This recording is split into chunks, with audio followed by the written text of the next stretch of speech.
The world in the late 1930s was a powder keg ready to explode. Across Europe, the shadows of fascism grew long and dark, swallowing nations one by one. Hitler's Germany was rearming at an alarming pace, and its aggressive expansionist policies made a second global conflict seem not just possible, but inevitable. Japan was carving out an empire in Asia, and Italy, under Mussolini, was flexing its muscles in Africa. The global political landscape was shifting violently, pulling humanity closer to the brink of an unprecedented war. In this climate of fear and uncertainty, a different kind of storm was brewing, one that would redefine warfare and human existence forever. While politicians and generals plotted strategies, a small, dedicated group of scientists was grappling with an entirely different kind of power. They understood that the fundamental building blocks of the universe, atoms, held a secret that could either power the world or destroy it. News from Berlin confirmed that German scientists had achieved nuclear fission, splitting the atom. This wasn't just an academic breakthrough, it was a terrifying revelation. It meant that a weapon of unimaginable destructive force might be within reach, and the thought of such a weapon in the hands of Nazi Germany sent shivers down the spines of many. Among those most concerned was Leo Szilard, a brilliant Hungarian-American physicist. He was one of the first to grasp the chain reaction concept and its military implications. Szilard knew he needed to alert the highest levels of the American government. He drafted a letter, a stark warning about the potential for an atomic bomb. But Szilard wasn't a well-known figure outside scientific circles. He needed a voice that would resonate, a name universally recognized for its scientific gravitas. He turned to Albert Einstein. Einstein, a pacifist at heart, was initially reluctant to involve himself in military matters, but Szilard's persuasive arguments, combined with the chilling prospect of a Nazi bomb, convinced him. On August 2, 1939, Einstein signed the now famous letter to President Franklin D. Roosevelt, warning him of the possibility of extremely powerful bombs of a new type. This letter was a pivotal moment, a quiet spark that would ignite a colossal secret undertaking. Roosevelt, busy navigating the complexities of a looming global war, didn't immediately grasp the full implications. The initial American efforts to explore nuclear fission were fragmented and largely uncoordinated. Various universities and research institutions conducted their own small-scale experiments, often with limited funding and without a clear central directive. The scientific community was buzzing with the possibilities, but the government's response was slow, cautious, and somewhat skeptical. It was difficult for policymakers to envision a weapon so radical, so far removed from conventional explosives. However, across the Atlantic, the British were moving with greater urgency. Their own scientists, organized under the Maudit Committee, were making rapid progress. By 1941, the Maudit Committee delivered a groundbreaking report. Their findings were unambiguous. An atomic bomb was not only feasible, but could be built within a few years. More importantly, they estimated that a critical mass of uranium-235, small enough to be carried by an aircraft, could produce a massive explosion. This report was a game-changer. When the British findings reached Roosevelt, they confirmed the worst fears and provided the scientific validation needed to spur American action. The combined weight of Einstein's warning and the definitive British report forced Roosevelt to face an existential dilemma. The threat of Nazi Germany possessing such a weapon was simply too great to ignore. He realized that America could not afford to lag behind. The decision was made to act, to consolidate the disparate research efforts, and to embark on a top-secret mission that would eventually become the Manhattan Project. This decision, made in the quiet corridors of power, set in motion a chain of events that would forever alter the course of history. It was immediately clear that such a project, aimed at harnessing the very power of the atom, would require unprecedented levels of secrecy. The implications were immense, not just technological, but also strategic and moral. The sheer scale of the endeavor, the resources it would demand, and the potential consequences meant that every step had to be taken in the shadows, hidden from enemy eyes and even from much of the American public. This was not a typical military project. It was a race against time, a scientific gamble with the fate of the world hanging in the balance. The early scientists who found themselves drawn into this nascent project were a mix of brilliant minds, patriots and idealists. They understood the scientific triumph that lay before them, the incredible achievement of unlocking such fundamental power. But many also harbored profound doubts, a deep moral quandary about the weapon they were being asked to create. They were visionaries, capable of seeing both the incredible potential for energy and the terrifying specter of mass destruction. This tension between scientific curiosity and ethical responsibility would plague many of them throughout the project and for the rest of their lives. They were about to embark on a journey into the unknown, a journey that would forever change their understanding of science, war, and humanity itself. The scientific awakening and the urgent political decisions laid the groundwork. But turning a concept into a tangible weapon required an organizational miracle. President Roosevelt understood that the fragmented academic approach to nuclear research wouldn't cut it. He needed a centralized, powerful entity to coordinate everything. And so, the Office of Scientific Research and Development, or OSRD, was established. Vannevar Bush, a brilliant engineer and administrator, was put in charge. Bush, with his deep understanding of both science and bureaucracy, became the architect of the project's early structure, bringing disparate scientific efforts under one roof.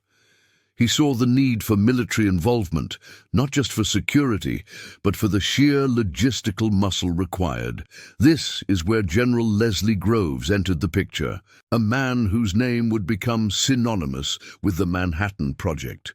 Groves was a military engineer, known for his relentless drive and his ability to complete massive construction projects, most notably the Pentagon. When he was assigned to head the project in September 1942, he was initially skeptical, even annoyed. He thought it was a waste of time, a scientific pipe dream. But once he grasped the potential implications, his skepticism transformed into an almost fanatical dedication. Groves wasn't a scientist, but he understood scale, deadlines, and secrecy. His military background and no-nonsense approach were exactly what was needed to transform a theoretical physics problem into an industrial behemoth. He was the force that would push the project forward, cutting through red tape and demanding results. One of Groves's first and most crucial tasks was securing the physical infrastructure. This was no small undertaking. Building an atomic bomb wasn't something that could happen in a university lab. It required vast, isolated tracts of land, hidden from prying eyes and capable of housing massive industrial complexes. 3 main sites emerged as the pillars of the project: Oak Ridge, Tennessee, Los Alamos, New Mexico, and Hanford, Washington. Acquiring these lands involved displacing existing communities, often with little warning or explanation, their lives uprooted for a secret they couldn't possibly comprehend. The government used eminent domain, pushing people off their ancestral lands to make way for what would become the world's most dangerous secret. As these sites were being acquired and developed, the veil of secrecy descended with unprecedented force. Groves implemented extreme security measures. Compartmentalization became the project's mantra. No one knew more than they absolutely needed to know. A scientist working on uranium enrichment in Oak Ridge had no idea what was happening in Los Alamos, and vice versa. Even within a single site, workers often understood only a tiny piece of the puzzle. This wasn't just about protecting secrets from the enemy.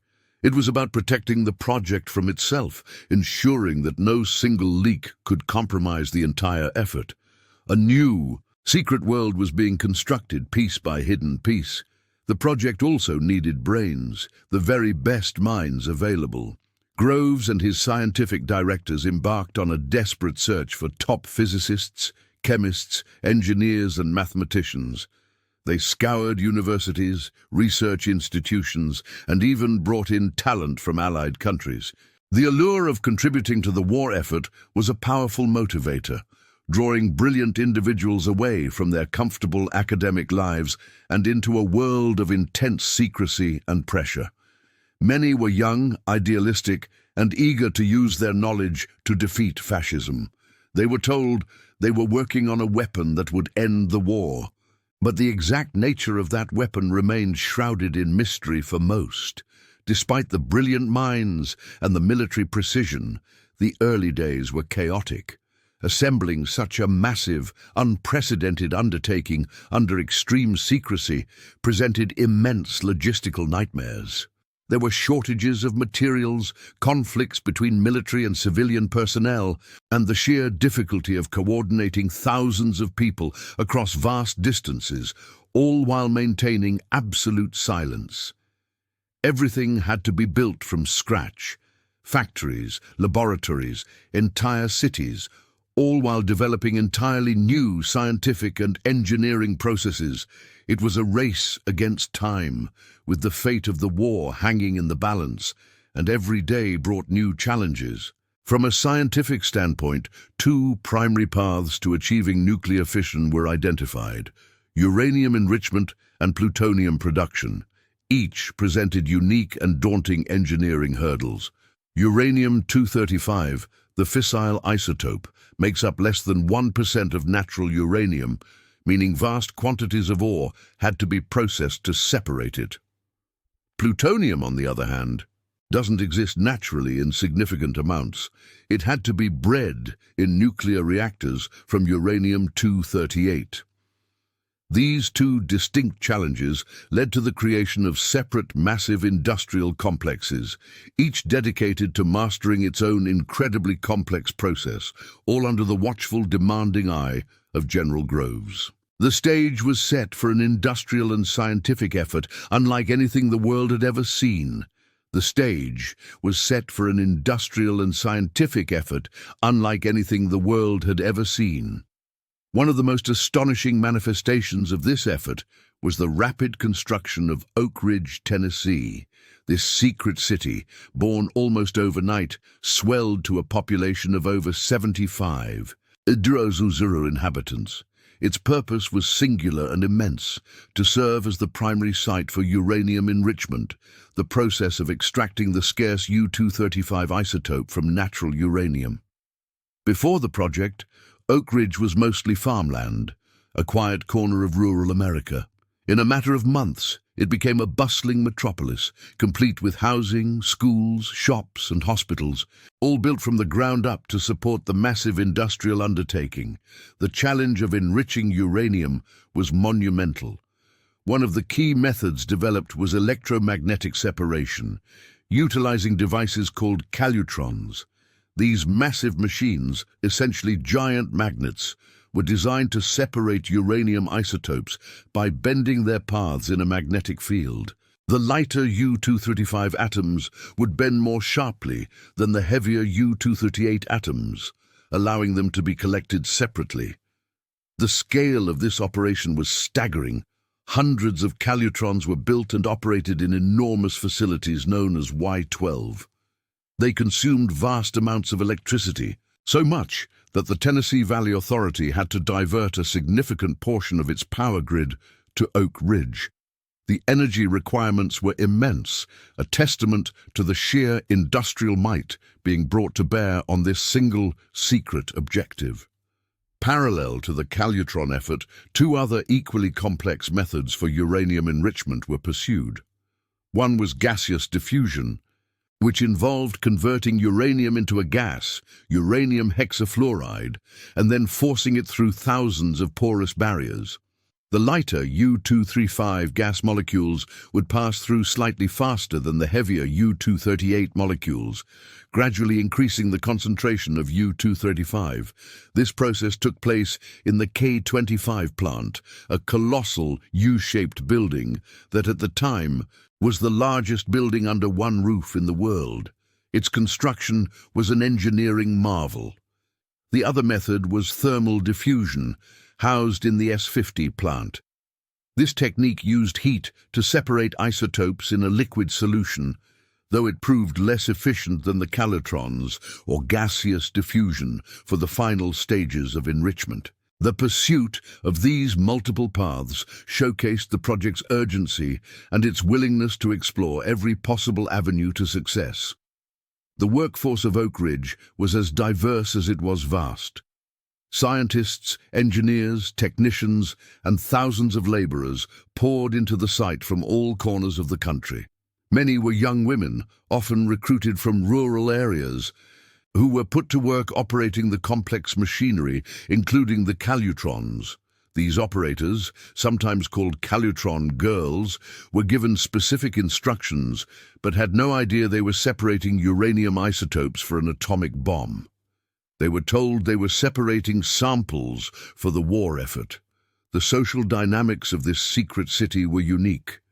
People lived, worked, and socialized within a highly controlled environment, often forming close bonds while remaining completely oblivious to the true nature of their collective endeavor. Maintaining secrecy within such a massive and densely populated facility was an enormous undertaking. Intense security measures were in place everywhere.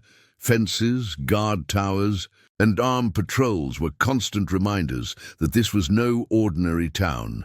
Internal censorship was strict. All mail was monitored, and residents were constantly reminded not to discuss their work with anyone, even family members. Code names were used for everything, and information was compartmentalized to an extreme degree. The constant surveillance and the pervasive atmosphere of secrecy shaped daily life, creating a unique social experiment where tens of thousands lived a normal existence under extraordinary hidden circumstances.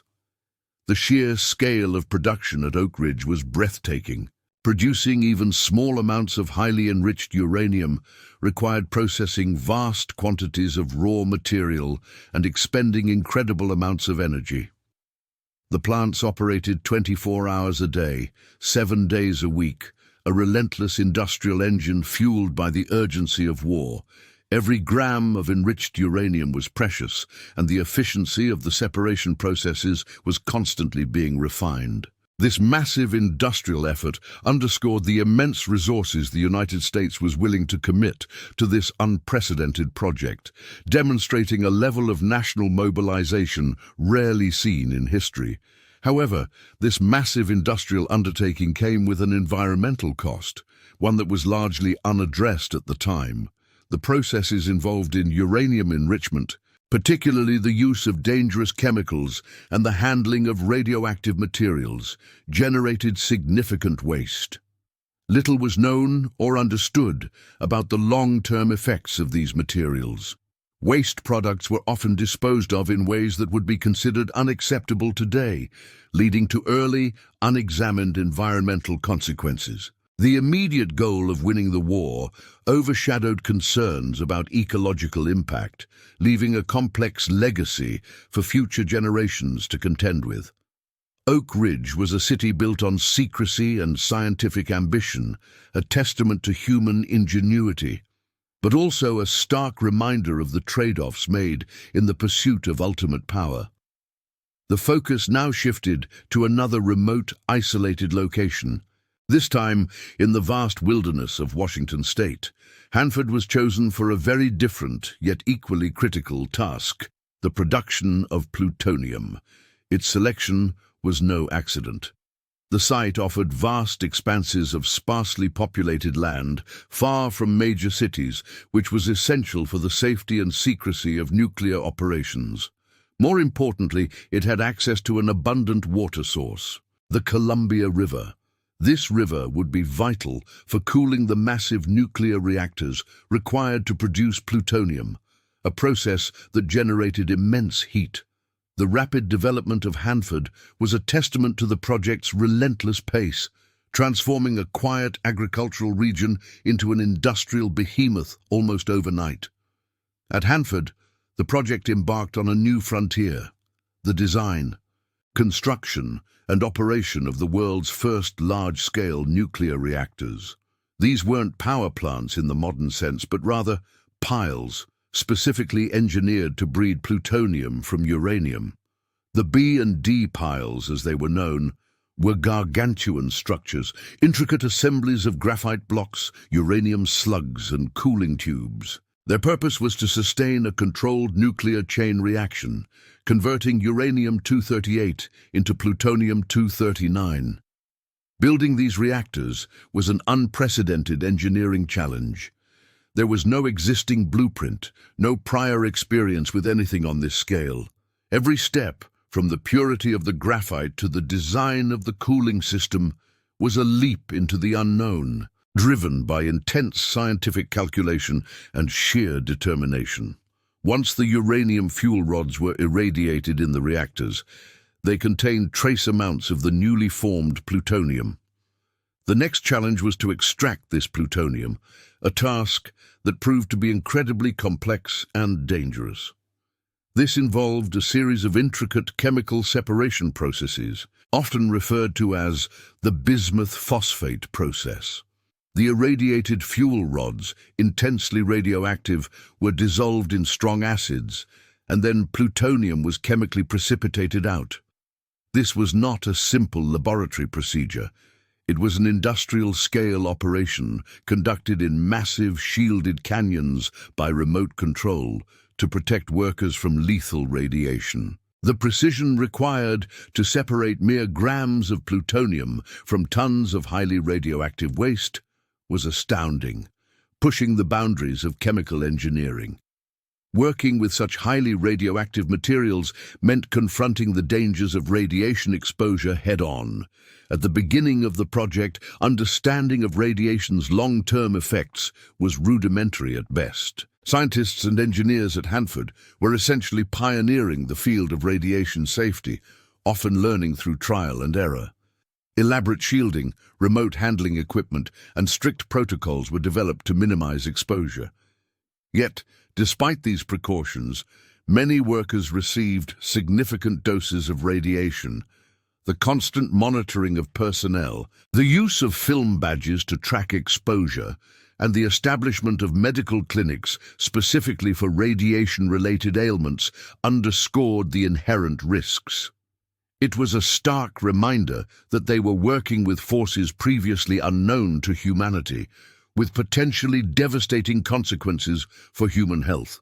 Like Oak Ridge, Hanford required a massive workforce, thousands of individuals. Many recruited from agricultural backgrounds in the surrounding areas and across the country poured into the site. They were tasked with operating the reactors, managing the chemical separation plants, and maintaining the sprawling infrastructure. Just like their counterparts in Oak Ridge, these workers were kept in the dark about the ultimate purpose of their labor. They knew they were contributing to the war effort, working on a secret project, but the specifics were hidden behind layers of compartmentalization and euphemism. The sheer scale of human effort, coordinated under such tight secrecy, was a marvel in itself.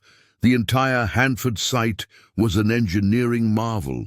From the massive concrete structures housing the reactors to the complex network of pipelines and processing facilities, everything was built on an unprecedented scale. Engineers had to innovate constantly, designing equipment and systems that had never existed before. The challenge was not just to build these facilities, but to make them reliable and safe enough to handle highly dangerous materials. The construction alone was a monumental undertaking, transforming a barren landscape into a sprawling industrial complex in a matter of months, all while maintaining absolute secrecy. It was a testament to the ingenuity and organizational capabilities of the project leadership and the thousands of skilled workers. Throughout all of this, the race against time was a constant, relentless pressure. The war raged on, and the urgency to produce plutonium was paramount. Every delay, every technical hurdle, every setback was met with renewed determination to accelerate production. The project leaders, particularly General Groves, constantly pushed for faster results, understanding that even a single day saved could mean countless lives spared in the ongoing global conflict. The scientists and engineers at Hanford worked under immense pressure, knowing that their success or failure could directly impact the outcome of the war, though few understood the exact nature of the weapon they were helping to forge. The immense industrial scale of places like Oak Ridge and Hanford provided the necessary materials, but it was at Los Alamos where the true intellectual battle was waged. This remote mesa in New Mexico became the crucible where the abstract theories of nuclear physics were forged into a concrete weapon. The scientific director chosen to lead this unprecedented effort was J. Robert Oppenheimer, a theoretical physicist from Berkeley. Oppenheimer was not a military man, nor was he known for large-scale administrative experience. Yet General Groves saw in him a unique blend of intellectual brilliance, charisma, and an almost poetic understanding of the scientific process. It was Oppenheimer's vision and leadership style that would define Los Alamos, uniting a diverse and often eccentric group of scientists under a singular, terrifying goal. Establishing Los Alamos was an exercise in deliberate isolation.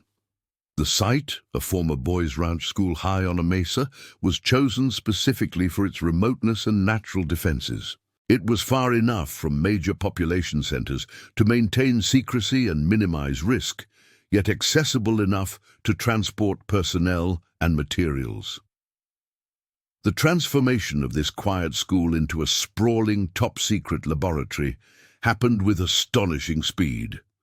Buildings were erected, roads were paved, and infrastructure was laid down, all under the tightest security imaginable. The mesa became a self-contained world, a scientific fortress hidden from the eyes of the public and the enemy alike. This isolated outpost quickly attracted an unparalleled collection of scientific minds.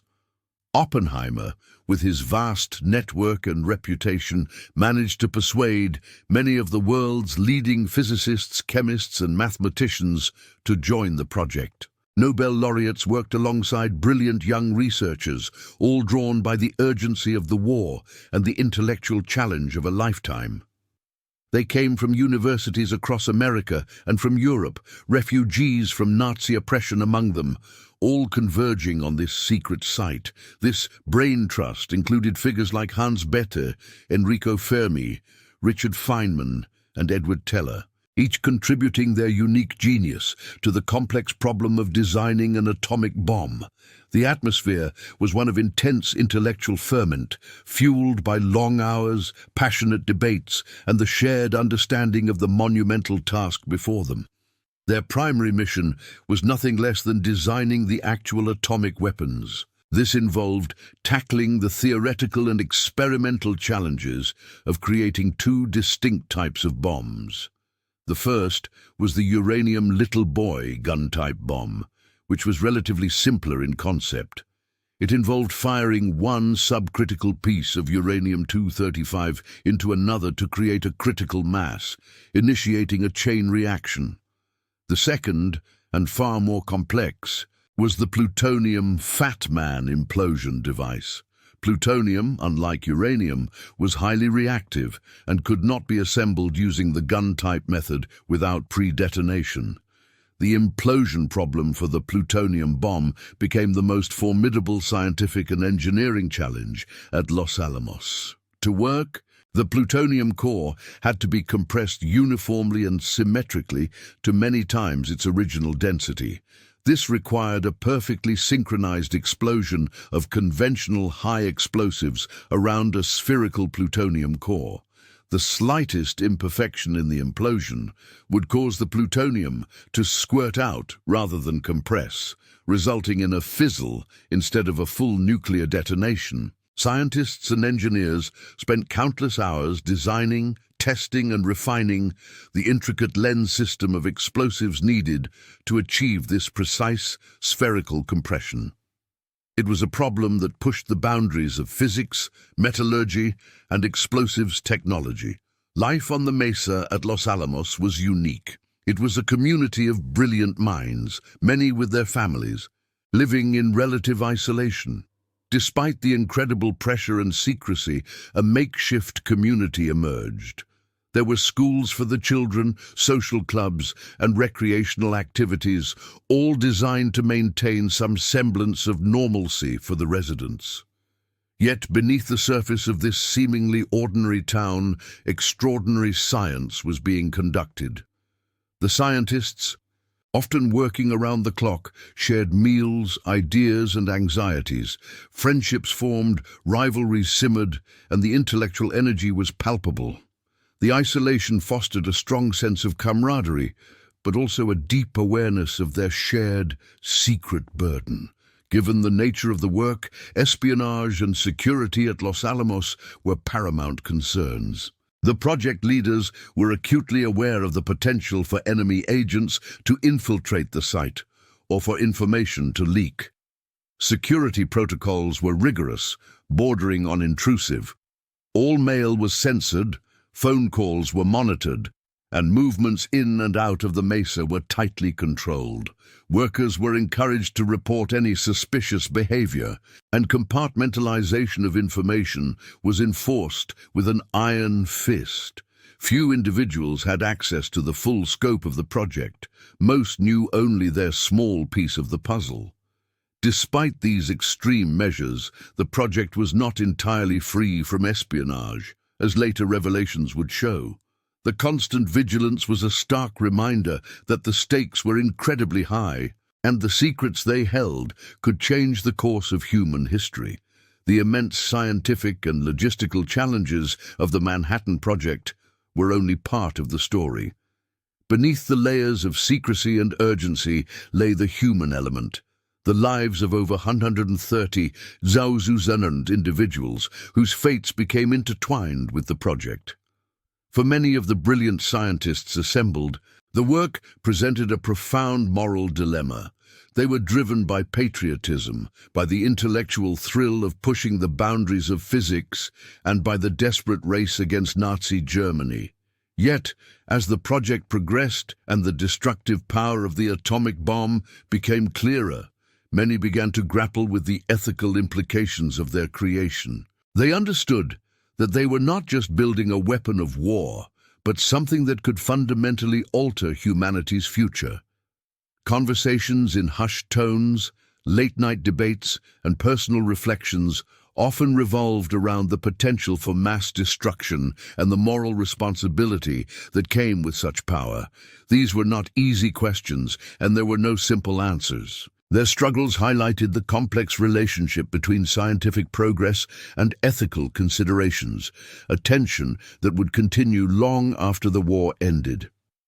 Beyond the celebrated scientists, thousands of unsung laborers played crucial roles, often without any real understanding of the project's ultimate goal. These were the construction workers who built the massive facilities at Oak Ridge, Hanford, and Los Alamos, the technicians who operated the calutrons and reactors, the administrative staff, truck drivers, and cooks who kept the secret cities running.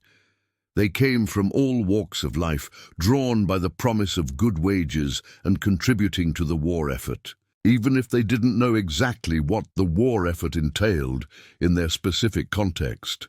Their stories are a testament to the sheer scale of the undertaking, demonstrating how an entire nation could mobilize its resources and manpower in secrecy. They worked long hours, often under difficult and sometimes dangerous conditions, their efforts forming the very bedrock upon which the scientific breakthroughs were built. Women, in particular, played significant and often overlooked roles in the Manhattan Project. They were not just wives and mothers in the isolated communities, They were active participants, breaking traditional gender barriers in many instances. Women worked as mathematicians, calculating complex equations that were vital for bomb design. They operated the massive calutrons at Oak Ridge, meticulously monitoring dials and adjusting controls to enrich uranium. They served as chemists, engineers, and technicians, their contributions essential to the project's success. Many took on roles typically reserved for men, demonstrating their capabilities and intelligence in a time when opportunities for women in science and engineering were scarce. Their presence underscored the comprehensive nature of the mobilization, pulling talent from every available demographic to achieve the project's ambitious goals.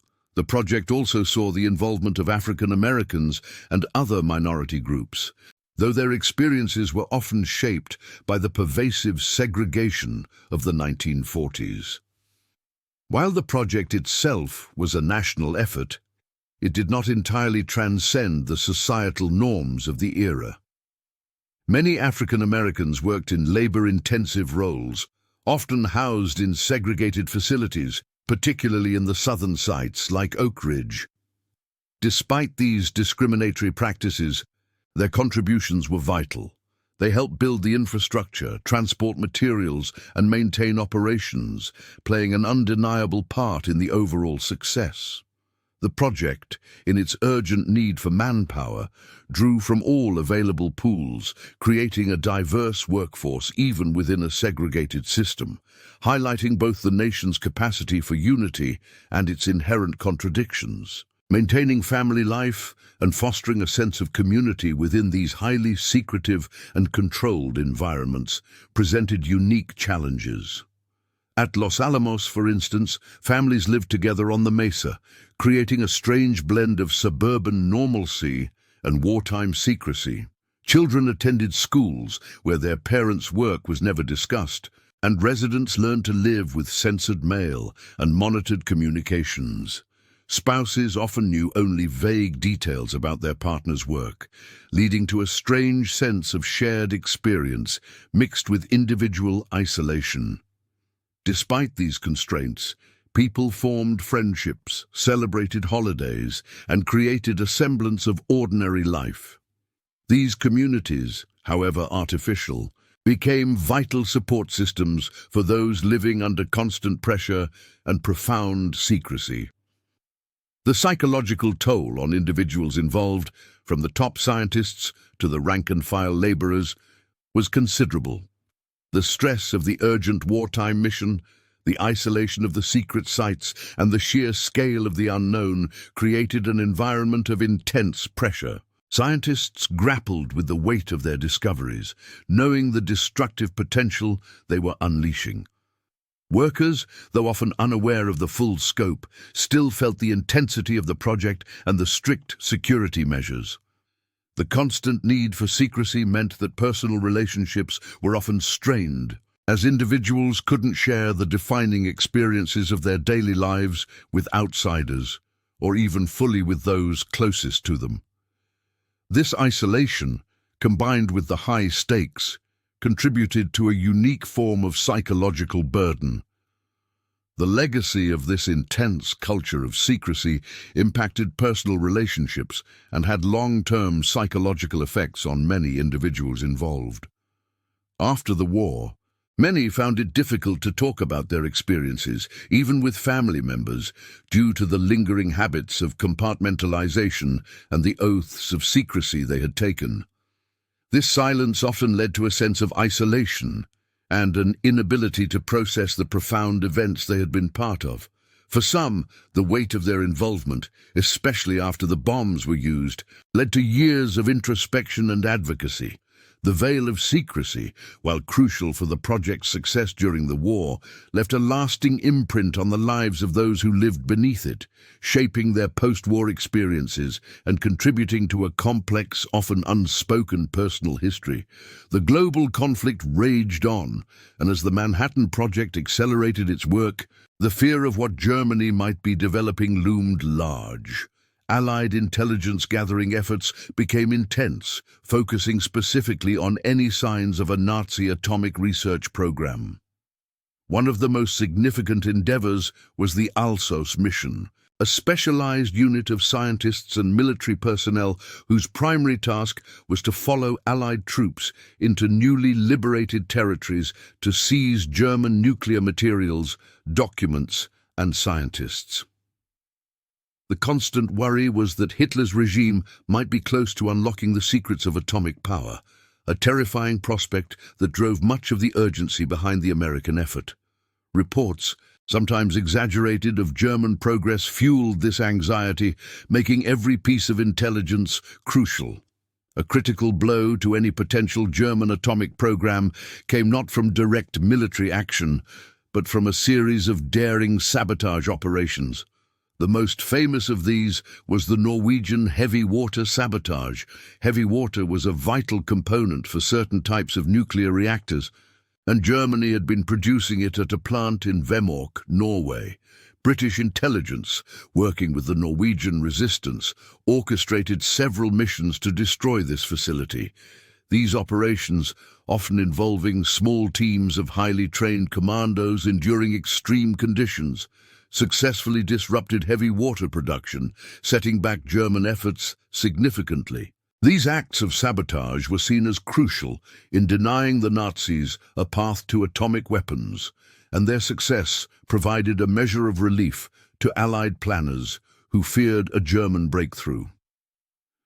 Beyond direct intelligence gathering and sabotage, the Allies also employed strategic misinformation and counterintelligence to mislead enemy powers about the true progress of the Manhattan Project. A deliberate campaign of deception was put in place to create the impression that the United States was working on other types of weapons, or that its nuclear research was far from fruition.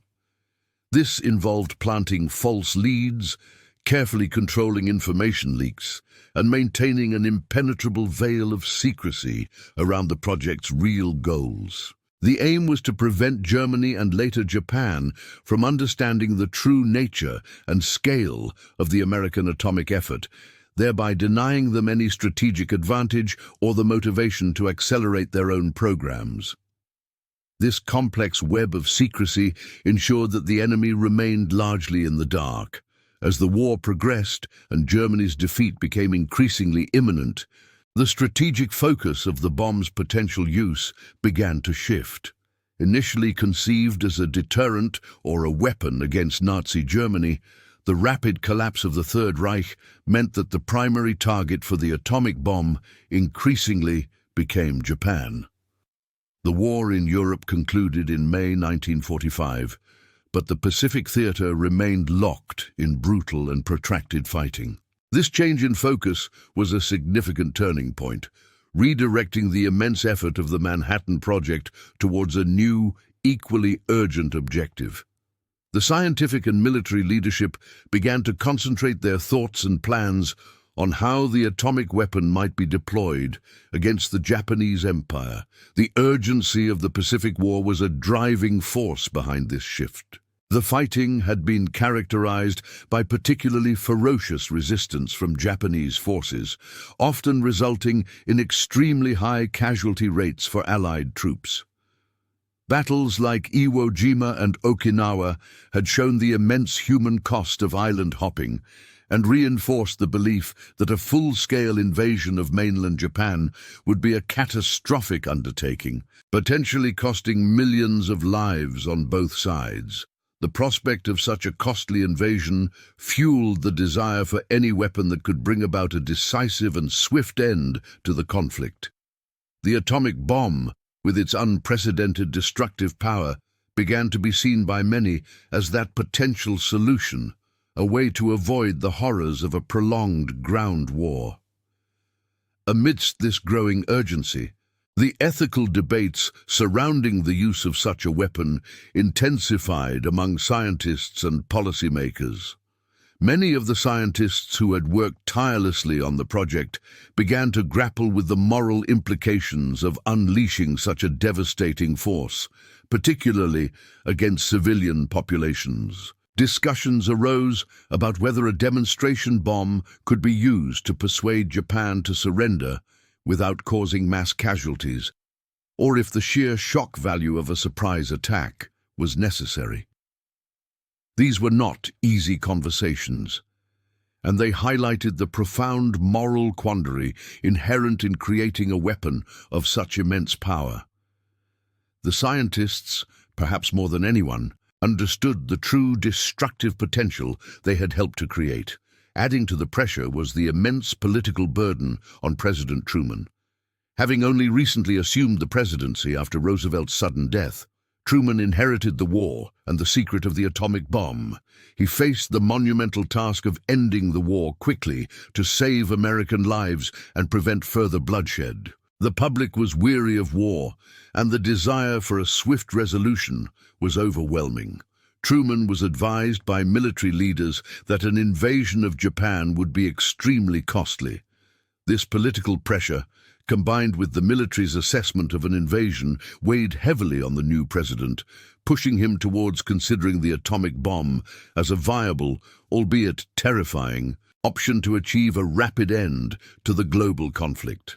The scientific and military leaders knew that despite all the theoretical work and laboratory experiments, the plutonium implosion device, codenamed Fat Man, had to be tested.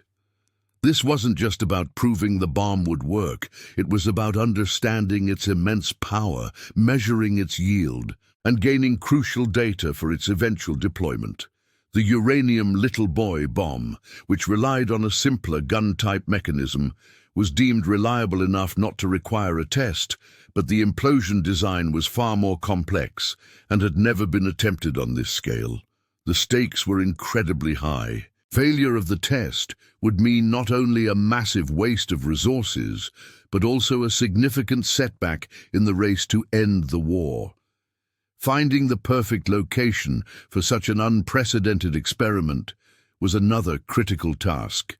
It needed to be remote enough to contain the blast and its fallout, yet accessible enough for scientists and engineers to set up their intricate monitoring equipment. The choice fell upon a desolate stretch of desert in New Mexico, part of the Alamogordo bombing and gunnery range, known as Jornada del Muerto, or Journey of the Dead Man. This vast, empty basin, far from any major population centers, offered the isolation required for the world's first nuclear detonation. Preparations began in earnest, transforming this barren landscape into a secret test site, codenamed Trinity. The preparations for the Trinity test were meticulous and dangerous. Assembling the complex implosion device was a delicate operation, requiring precision and secrecy. Scientists and engineers worked tirelessly, constructing a 100-foot steel tower on which the device, nicknamed the Gadget, would be detonated. Around this central point, an array of instruments was deployed to measure every aspect of the explosion: blast pressure, radiation levels, light intensity, and seismic shock waves. Miles of cables snaked across the desert floor, connecting sensors to bunkers where observers and recording equipment would be shielded. The scale of the undertaking was immense, reflecting the project's ambition and the scientists' desperate need for data. As the designated test day, July 16, 1945, approached, the atmosphere at Trinity Base Camp grew tense. The final hours leading up to the detonation were filled with a mixture of nervous excitement and profound anxiety. A severe thunderstorm rolled in, threatening to delay the test, which was already on a tight schedule, dictated by the war's urgent demands. Scientists, including Oppenheimer, gathered in bunkers several miles from Ground Zero, their faces etched with worry. They had calculated the risks, but the sheer unknown of detonating such a device filled them with a gripping anticipation. Would it work? Would it fizzle? Or worse, would it ignite the atmosphere? As some had jokingly, or perhaps half-seriously, speculated, the countdown began, each second ticking away slowly, carrying the weight of history. At 5:29:45, AM local time, the world changed forever. The desert was plunged into an unearthly blinding light, brighter than 1,000 suns, instantly illuminating the pre-dawn darkness. An immense fireball erupted, searing the landscape, turning the sand into glass. The heat was unimaginable, felt by observers many miles away. Seconds later, a deafening roar ripped through the air, a shockwave that knocked people off their feet even in their shielded bunkers. It was a sound unlike any heard before, a primal scream of unleashed power. The flash of creation was both terrifying and awe-inspiring, marking humanity's entry into a new and dangerous age. Then came the iconic formation of the mushroom cloud. Rising rapidly into the sky, it symbolized the raw, terrifying power that had just been unleashed. The cloud, born from fire and dust, climbed miles into the stratosphere, a terrifying symbol of a new era in human history. It was a grotesque, beautiful, and utterly horrifying sight. For those who witnessed it, the image was seared into their memories, a stark visual representation of the destructive potential humanity had now harnessed. The immediate reactions of those who witnessed Trinity were varied, but universally profound. Many, like General Groves, expressed relief and satisfaction that the device had worked as intended. Others, like Oppenheimer, were overwhelmed by a sense of dread and awe. He famously recalled a line from the Hindu scripture Bhagavad Gita, "Now I am become death, the destroyer of worlds." The explosion was not just a scientific success, it was a profound psychological event. It was a glimpse of the apocalypse, a stark realization that humanity now possessed the means to annihilate itself. The world had just taken an irreversible step, and the implications of this new power would forever alter the course of human history. The immediate fear was that this power would now be used, and the questions of when and where loomed large. President Truman, thrust into the nation's highest office after Franklin D. Roosevelt's sudden death in April 1945, inherited a war nearing its end but still fiercely contested, particularly in the Pacific. More critically, he inherited the monumental secret of the atomic bomb, a project of unimaginable scale and destructive potential that Roosevelt had nurtured in silence. Truman had known nothing of the Manhattan Project until after he became president, a stark illustration of the extreme secrecy surrounding the weapon. Now this immense burden of deciding its use fell squarely on his shoulders. He was a man of straightforward decisions, but this one was unlike any other. To help navigate this unprecedented situation, a high-level advisory body known as the Interim Committee was established. This diverse group included top scientists who designed the bomb, military leaders who would deploy it, and politicians who understood the global implications. Secretary of War Henry Stimson chaired the committee, which also featured figures like Vannevar Bush, James Conant, and key scientists Robert Oppenheimer and Enrico Fermi. Their mission was to advise Truman on the atomic bomb's use, post-war control, and public disclosure. They grappled with questions that had no easy answers, aware that their recommendations would shape not just the end of the current war, but the future of humanity. The arguments for using the bomb were powerful, and to many seemed self-evident in the context of total war. The primary justification was to end the war with Japan as quickly as possible. Military strategists projected that a full-scale invasion of the Japanese home islands, codenamed Operation Downfall, would result in catastrophic casualties for both Allied forces and Japanese civilians and soldiers. Estimates for American losses alone ranged from hundreds of thousands to over 1 million, with Japanese casualties likely even higher. The bomb offered a way to force Japan's surrender without a bloody invasion. It was seen as a swift, decisive blow that would save countless lives on both sides. Another argument was to demonstrate America's overwhelming power, not just to Japan, but also to the Soviet Union, whose post-war ambitions were already a growing concern. However, significant counter-arguments were raised, primarily by some of the scientists who had built the weapon. They voiced profound moral objections to targeting civilians with such a destructive device. Figures like Leo Szilard, who had first conceived of the nuclear chain reaction, circulated petitions urging Truman not to use the bomb without first giving Japan a warning and an opportunity to surrender. They argued that a demonstration of the bomb's power on an uninhabited island or even a targeted military installation could achieve the desired psychological effect without mass civilian casualties. Furthermore, they warned of the long-term consequences. The use of such a weapon would set a dangerous precedent, potentially ushering in an arms race and a future where nuclear war was a constant threat. These scientists understood the terrifying implications of the weapon they had created more acutely than anyone else. In July 1945, while Truman was attending the Potsdam Conference, an ultimatum was issued to Japan. Known as the Potsdam Declaration, it demanded Japan's unconditional surrender and warned of prompt and utter destruction if they refused. The declaration, however, did not explicitly mention the atomic bomb, keeping the specific nature of the threat vague. It promised that Japan would not be enslaved as a race and allowed for a peaceful transition, but it also insisted on the dismantling of their military and the occupation of their country. The Allied leaders hoped this declaration would provide a path for Japan to surrender honorably, avoiding further bloodshed.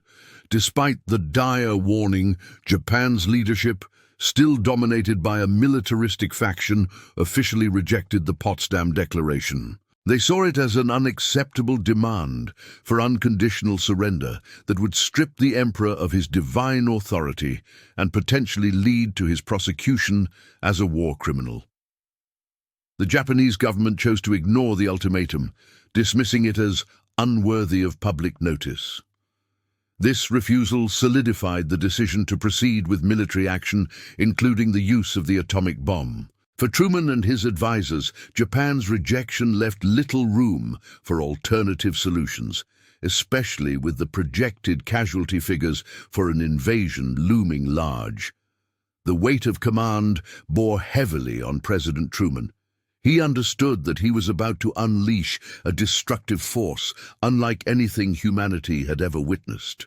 His diary entries and later reflections revealed a man deeply troubled by the decision, aware of the immense moral responsibility he carried. He considered the lives of American soldiers, the prolonged suffering of the war, and the potential for an even greater loss of life if the conflict dragged on. Ultimately, he concluded that using the bomb was the only way to end the war quickly and save the lives of hundreds of thousands of people, both Allied and Japanese, who would otherwise perish in an invasion.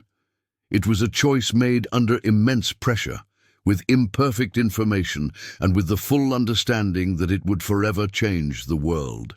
The order was given. The order had been given. And the machinery of war moved with grim efficiency. On August 6, 1945, a B-29 superfortress named the Enola Gay took off from Tinian Island in the Pacific. Its crew, led by Colonel Paul Tibbets, knew they were on a mission of immense importance, but only a handful truly understood the nature of the device they carried in the bomb bay. For the rest, it was a secret cargo, a new kind of weapon that promised to end the war. The Little Boy bomb, a uranium-based device, was a product of years of intense labor and countless calculations, a weapon designed for a single purpose. The journey to the target city was long, filled with the hum of the engines and the quiet tension of men about to make history. Their target was Hiroshima, a city chosen after much deliberation. It was a significant industrial center, home to military headquarters, supply depots, and factories vital to the Japanese war effort. Crucially, It had been largely spared from the extensive firebombing campaigns that had ravaged many other Japanese cities. This meant its buildings and infrastructure were mostly intact, making it an ideal target to demonstrate the full destructive power of the new weapon.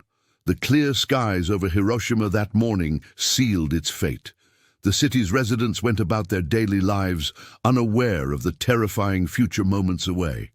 At 8:15 a.m. local time, the Enola Gay released its payload. The little boy fell for 43 seconds before detonating at an altitude of about 1,900 feet above the city. The moment of impact was cataclysmic. A blinding flash, brighter than 1,000 suns, engulfed the city, followed by an immense blast wave that flattened everything within a mile radius. Temperatures at the hypercenter reached millions of degrees Celsius, vaporizing everything instantly. People simply ceased to exist, leaving only shadows etched onto stone. The immediate devastation was absolute, a scene of unimaginable horror unfolding in an instant. The aftermath was a landscape of utter destruction. The blast wave shattered buildings, twisted steel, and hurled debris for miles. Following the initial shockwave came a massive firestorm, fueled by the collapsed wooden structures and burning debris. The fires raged uncontrollably, consuming what little remained standing and trapping countless victims. Within hours, Hiroshima was a smoldering ruin, a wasteland where a vibrant city had once stood. Estimates of immediate deaths ranged from 70,000 to 80,000 people, but the true toll would climb much higher in the following weeks and months. The survivors' accounts paint a harrowing picture of human suffering. Those who were not instantly killed faced horrific injuries, severe burns, shattered bones, and deep lacerations from flying glass and debris. Many were trapped under rubble, crying out for help that would often never come. Eyewitnesses described a city filled with the dying and the wounded, their skin hanging in strips, their faces blackened, staggering aimlessly through the smoke and ruins. The lack of medical resources meant that most suffered without aid, their cries mixing with the groans of the dying. The sheer scale of the loss and the trauma inflicted upon those who lived through it were beyond comprehension. Adding to the immediate horrors was the emergence of a new and terrifying form of injury, radiation sickness. Initially, doctors were baffled by the strange symptoms presented by many survivors: unexplained fevers, nausea, vomiting, hair loss, and bleeding. As days turned into weeks, the true nature of the bomb's invisible killer became clear. Radiation sickness attacked the body from within, destroying bone marrow, damaging internal organs, and suppressing the immune system. Many who had survived the blast and fires succumbed slowly and painfully to this unseen force, their bodies wasting away. The long-term effects, including increased rates of cancer and birth defects, would plague the survivors for decades. The world's reaction to the news of the atomic bombing was one of stunned disbelief. When President Truman announced the use of the new weapon, declaring it a demonstration of American scientific prowess and a means to end the war, there was a mixture of shock, awe, and profound fear. News reports struggled to convey the scale of the destruction, using words like unprecedented and cataclysmic.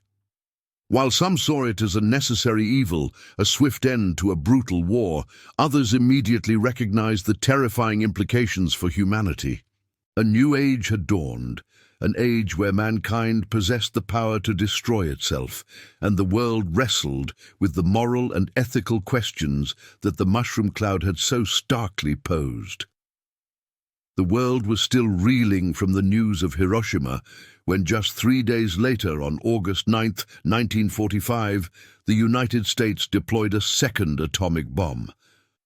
This time, the target was Nagasaki, and the weapon was Fat Man, a plutonium implosion device, more complex and powerful than the uranium bomb dropped on Hiroshima. The mission began with the B-29 bomber Bockscar, piloted by Major Charles Sweeney, carrying its deadly cargo. The crew faced mechanical difficulties and challenging weather, adding to the immense pressure of their historic flight.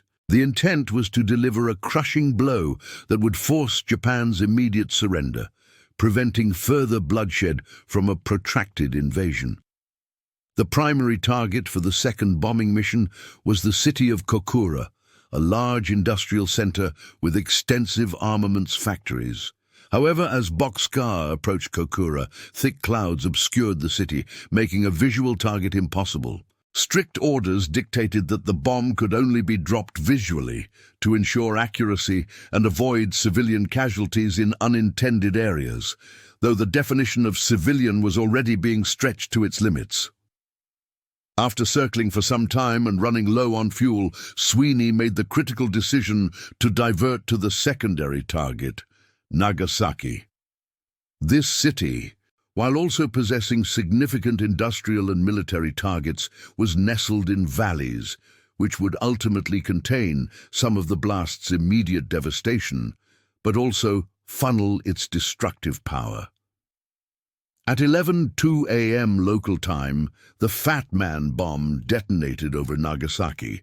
Unlike the relatively flat terrain of Hiroshima, Nagasaki's geography, characterized by hills and valleys, played a role in how the destruction unfolded. The bomb exploded over the Urakami Valley, north of the city's main residential and commercial district.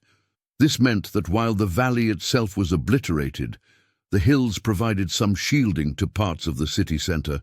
Despite this, the immediate impact was catastrophic. A blinding flash, an intense heat wave, and a powerful blast flattened factories, homes, and infrastructure within the primary blast radius. Buildings were reduced to rubble, and fires erupted across the landscape, consuming everything combustible. The scale of suffering in Nagasaki, while geographically more contained than Hiroshima, was no less profound. An estimated 40,000 to 75,000 people died instantly or within a few months from the blast, burns, and radiation. The human cost was immense, with countless others injured, scarred, and traumatized. Survivors recounted scenes of horror, similar to those in Hiroshima. Bodies burned beyond recognition, people wandering aimlessly with severe injuries, and the agonizing spread of radiation sickness. The medical facilities that remained were quickly overwhelmed.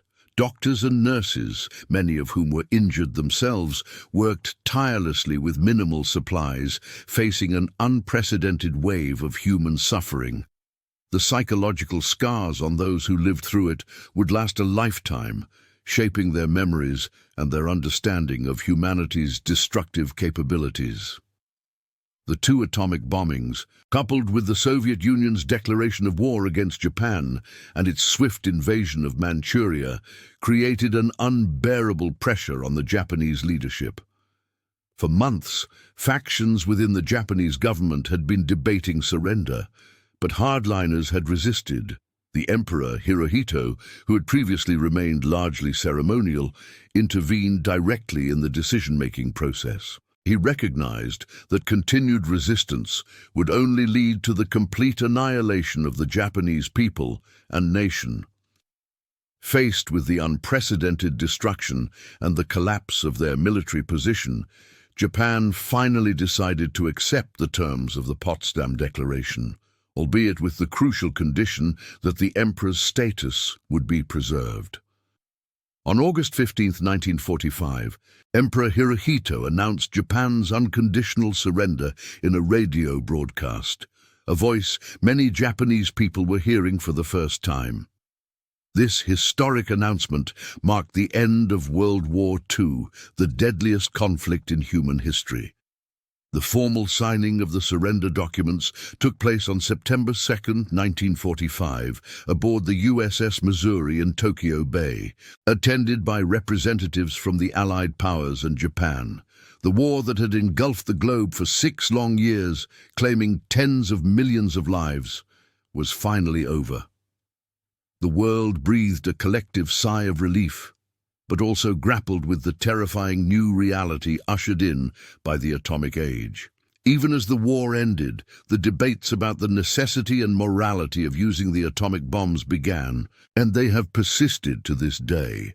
Proponents argue that the bombs were a necessary evil, preventing a costly invasion of Japan that would have resulted in millions more casualties on both sides. They point to the fierce resistance encountered in battles like Okinawa as evidence of what a mainland invasion would have entailed. Opponents contend that Japan was already on the verge of surrender, and that a demonstration of the bomb, or continued conventional bombing and blockade, would have achieved the same result without such catastrophic loss of civilian life. They highlight the ethical implications of targeting civilian populations and the long-term consequences of unleashing such a destructive force. This complex discussion, filled with moral quandaries and historical analysis, remains a central part of the Manhattan Project's enduring legacy.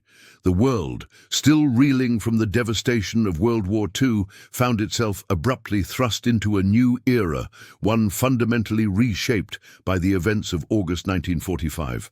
The blinding flash over Hiroshima and Nagasaki had not merely ended a war, it had ignited the atomic age, a period defined by humanity's newfound, terrifying capacity for self-annihilation. This was a realization that slowly, painfully, dawned on nations and individuals alike. The mushroom cloud became an immediate and potent symbol, not just of destruction, but of an existential shift in global power dynamics and human responsibility. No longer could wars be fought with the same assumptions. The stakes had been raised to an unimaginable level. With the war concluded, the United States stood as the world's sole nuclear power, a position that instantly elevated its global influence and reshaped international relations. This unparalleled advantage, however, was fleeting.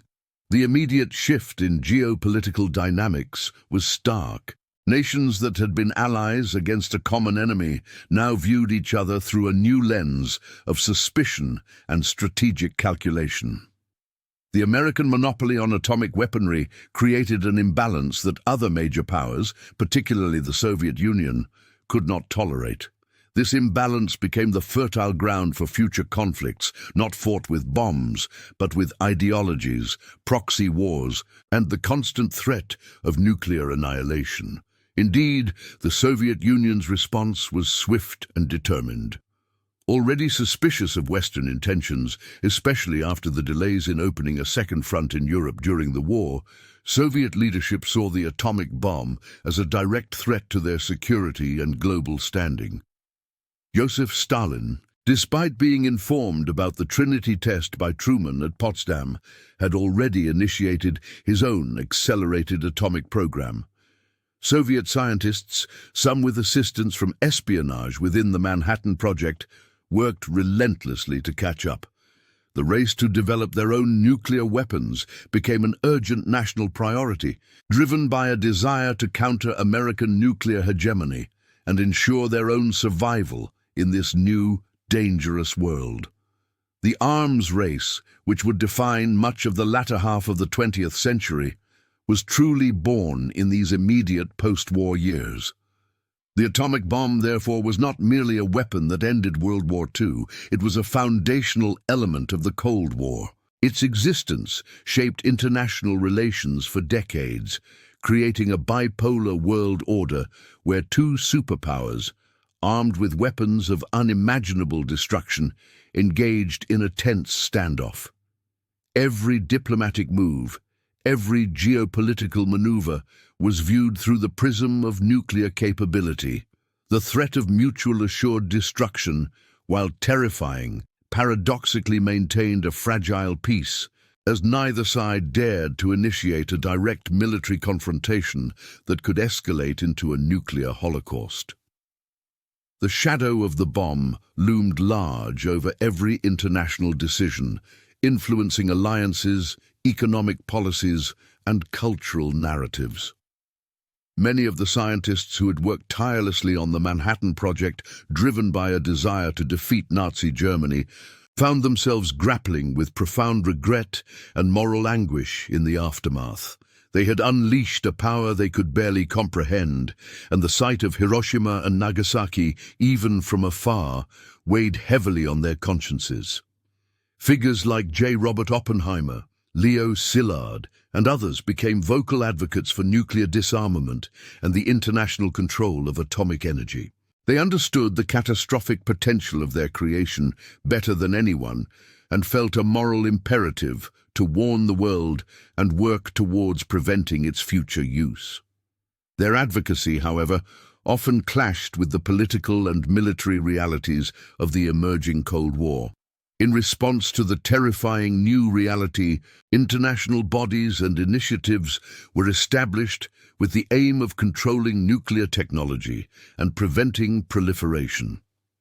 The United Nations, formed just as the war ended, immediately grappled with the atomic question.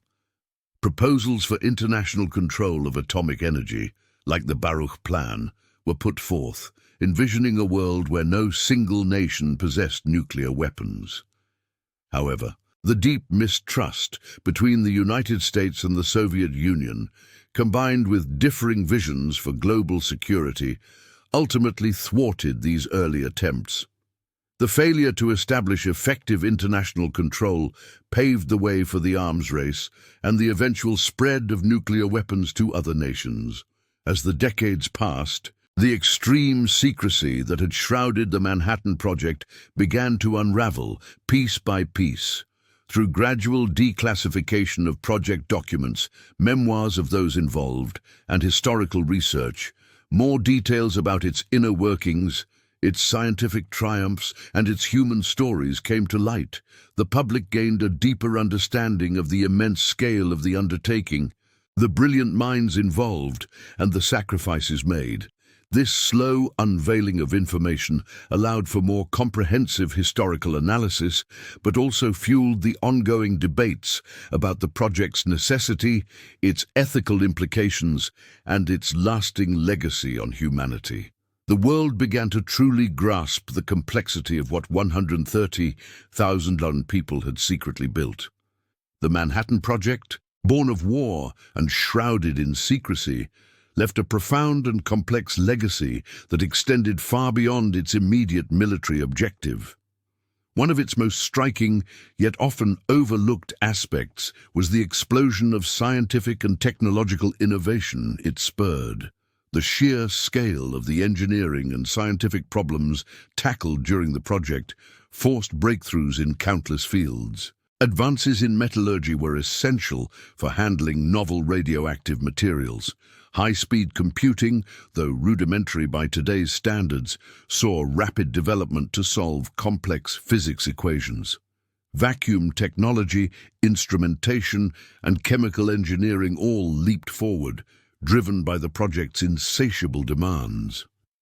These spin-offs, initially developed for destruction, later found peaceful applications in medicine, industry, and fundamental research, becoming the bedrock for new fields of study and technological progress that shaped the post-war world. Perhaps the most direct and widely recognized spin-off was the nuclear power industry. The understanding of nuclear fission, developed to create bombs, was quickly adapted for generating electricity. The same principles of controlled chain reactions that powered reactors in Hanford to produce plutonium could be harnessed to boil water and drive turbines.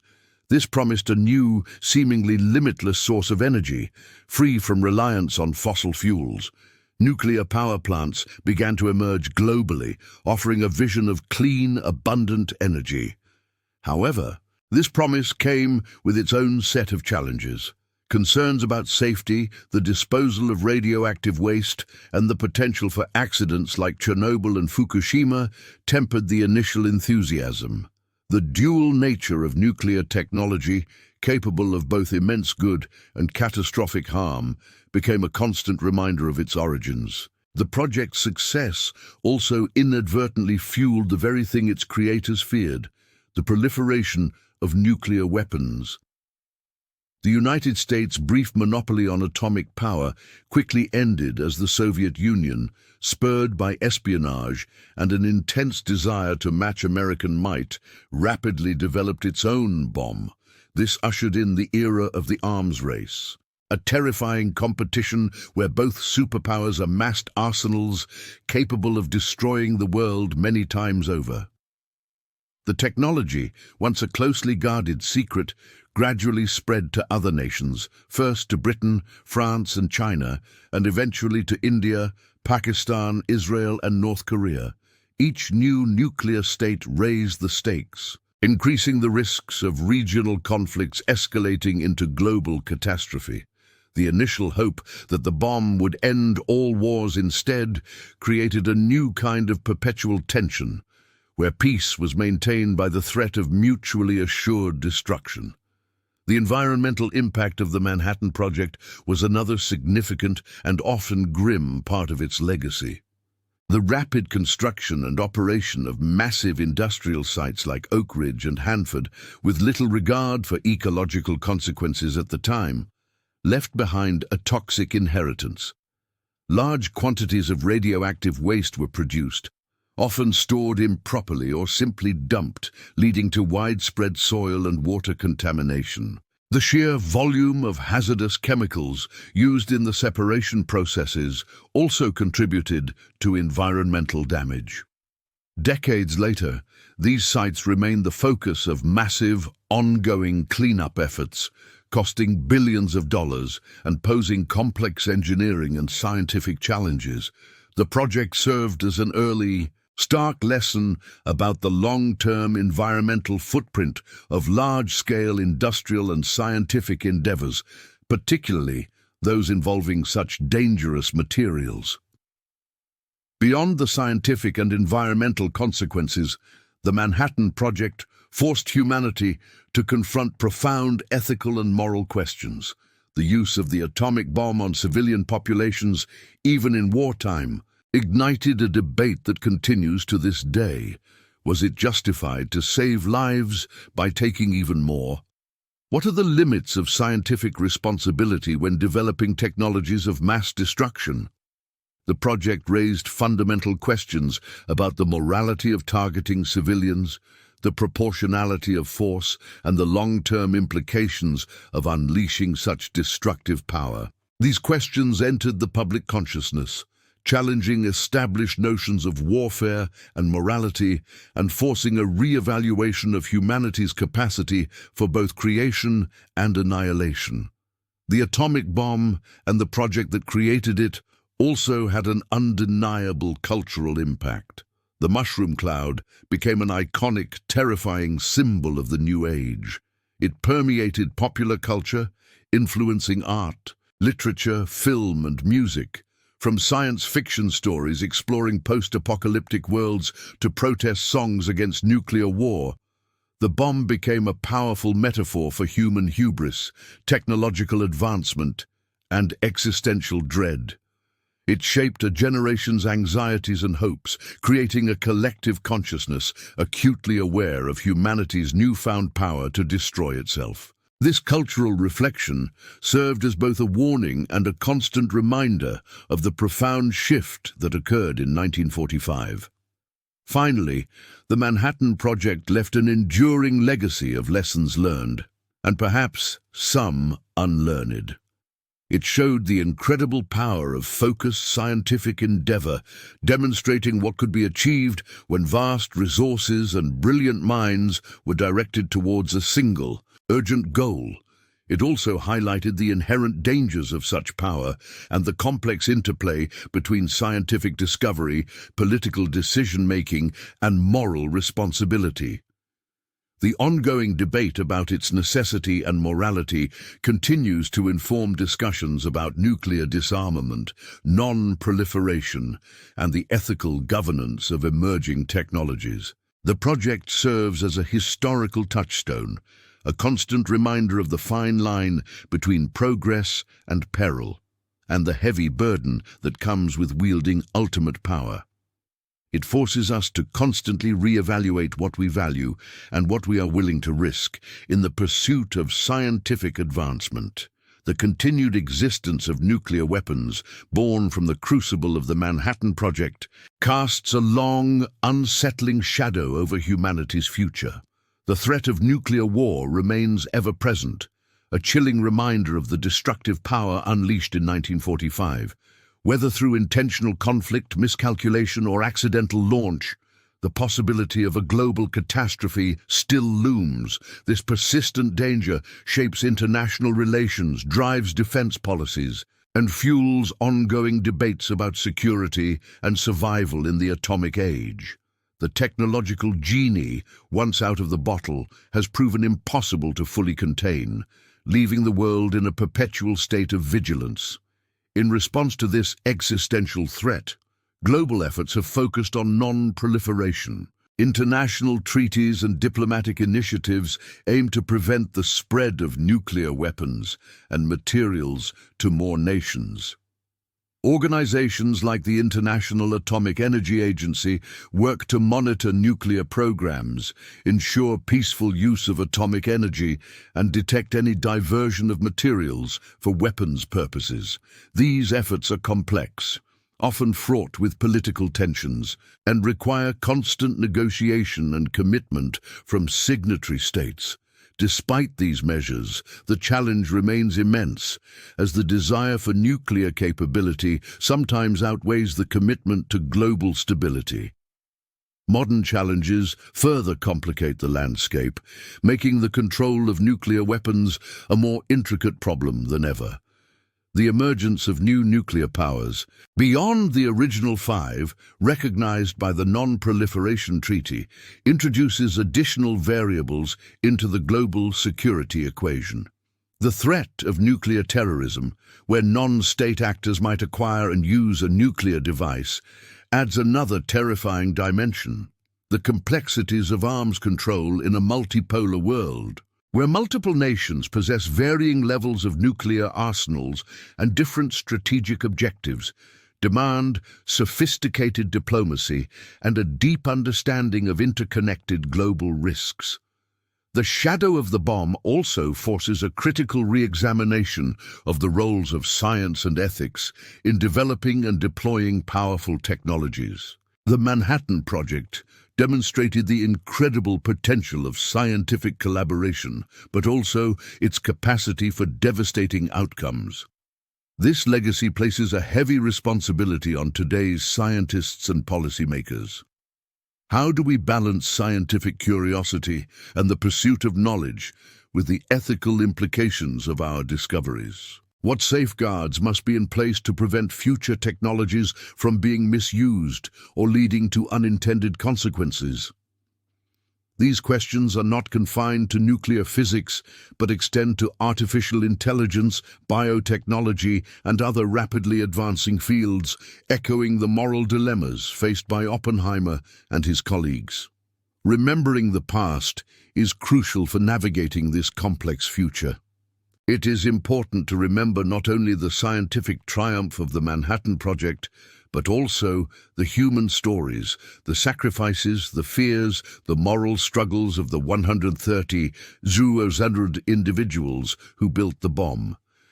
Equally vital is remembering the victims of the atomic bombings in Hiroshima and Nagasaki, understanding the profound human cost of nuclear war. These memories serve as a powerful cautionary tale, informing future decisions and reminding us of the ultimate stakes involved in nuclear policy. Historical memory provides context, empathy, and a moral compass in a world still grappling with the bomb's legacy. The path forward demands global cooperation and sustained diplomacy. The pursuit of a world free from nuclear weapons, while an ambitious and perhaps idealistic goal, remains a guiding principle for many. This involves not only non-proliferation, but also disarmament, reducing existing arsenals, and fostering trust between nations. Dialogue, mutual understanding, and a commitment to peaceful conflict resolution are essential components of any strategy to mitigate the nuclear threat. The lessons from the initial post-war efforts to establish international control over atomic energy continue to resonate, highlighting the need for collective action over unilateral power. In conclusion, the enduring legacy of 130,000 people who secretly built the apocalypse is a profound and complex one. It is a story of unparalleled scientific achievement, wartime urgency, and unimaginable destruction. It forever altered the course of human history, ushering in an age defined by both incredible technological progress and the constant threat of self-annihilation. The challenge of managing its consequences is an ongoing human endeavor, one that requires continuous reflection, ethical consideration, and a steadfast commitment to peace. The shadow of the bomb reminds us that while humanity possesses the power to create wonders, it also holds the capacity for ultimate destruction, and our future depends on how wisely we choose to wield that power.